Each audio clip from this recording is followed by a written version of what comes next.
Donc la banlieue d'Alep, une partie maintenant de la banlieue d'Alep est tenue par les rebelles.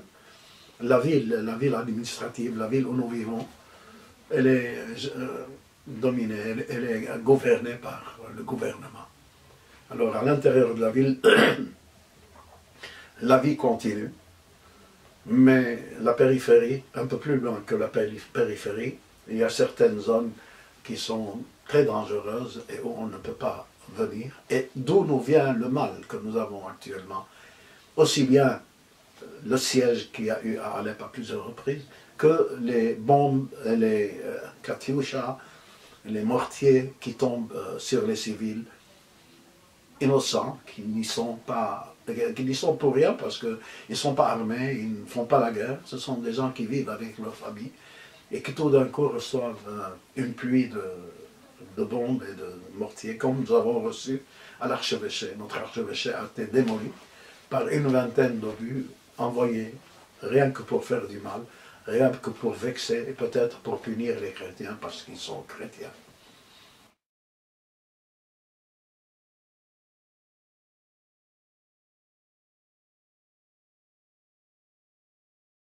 Ils ont besoin de manger, ils ont besoin d'avoir un peu d'argent de poche pour pouvoir, dans une famille, il ne suffit pas d'avoir le pain et le beurre, il faut avoir un peu d'argent pour acheter, surtout actuellement, où il y a beaucoup de besoins imposés par l'évolution et la vie actuelle, qui vont de l'électricité à l'eau, je sais pas, il y a pas mal de petites choses qui nécessitent une petite aide.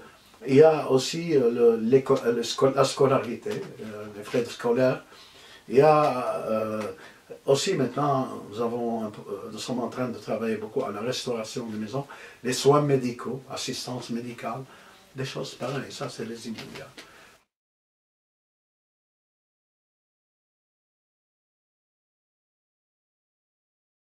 Dans notre diocèse, nous avons 16 programmes d'aide, dont une dizaine de programmes d'aide immédiate, par exemple ce dont j'ai parlé, nous aidons à avoir un peu d'électricité qu'on appelle ampère, on le donne aux gens, aux familles qui n'ont pas les moyens pour avoir un peu d'électricité, ils sont reliés à des générateurs électriques qui distribuent l'électricité contre un peu d'argent.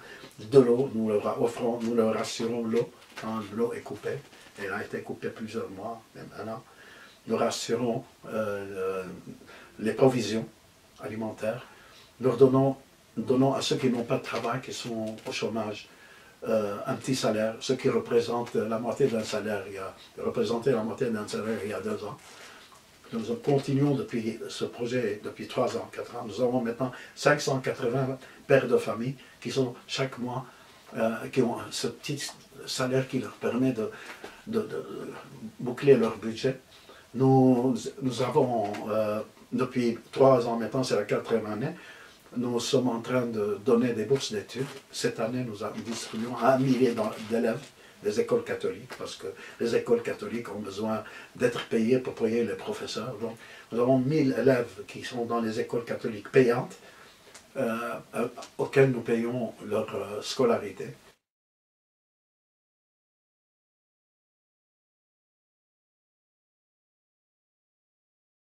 Ce mouvement Bâtir pour rester a pour 3 buts. Premièrement, c'est un mouvement qui veut communiquer et donner la persuasion, essayer de persuader le plus grand nombre qu'il est important que nous restions et que nous construisions notre pays. Il est laïque, c'est-à-dire laïque chrétien, formé de membres laïques, tous les chrétiens qui veulent s'affilier sont les bienvenus. La seule condition, c'est qu'ils soient convaincus qu'il faut rester dans le pays. Un second aspect, c'est aider les jeunes à préparer l'avenir. Et nous avons ouvert des centres de formation professionnelle. Nous avons déjà une dizaine de formations différentes qui sont données en permanence à des jeunes pour les préparer à l'après-guerre, pour qu'ils puissent trouver du travail et qu'ils rentrent dans le métier. Parce que nous avons beaucoup de diplômés sans travail. Nous sommes dans ce projet, dans ce programme aussi Bâtir pour rester, en train de restaurer des maisons qui ont été atteintes. Nous avons déjà restauré 80 maisons depuis quelques mois jusqu'ici. Et un autre aspect pour l'avenir, donner la possibilité à des jeunes qui veulent commencer un travail, un start-up, les soutenir, leur donner un prêt gratuit pour qu'ils puissent aller de l'avant et ne plus dépendre de l'aumône ou dépendre de notre miséricorde, mais de leur travail et de leur labeur. Voilà, en gros, je peux continuer encore une heure, mais ça suffit.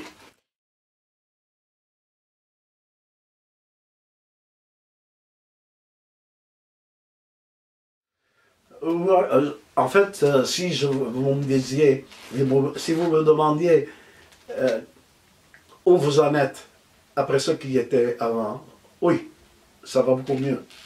Au moins, ils se sont rencontrés, les deux parties, il y a eu une discussion, il y a eu un début de dialogue, même si ça n'a pas abouti pour le moment.